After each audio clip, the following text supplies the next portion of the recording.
What's your process to get over being overwhelmed by so many ideas? How do you choose what is important to you versus not? That is the thing. That's why I showed you. That's why I showed you this thing here. How to learn this, and then how I got to this roadmap. Because you need something like this. You need some kind of roadmap somewhere that will actually help you or guide your way. If I would just like do what I want, I would just like the picture I've shown you, like get an idea, start it, to tell people, then get the next one. And that planning for that Miro board, I don't know how many hours this took me.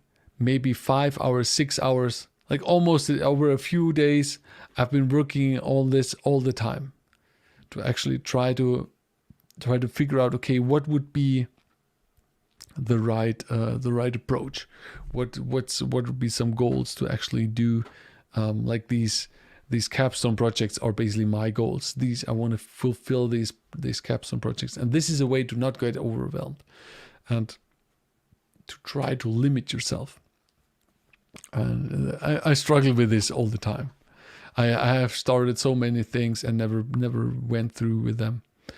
Yeah, sometimes that's how it is.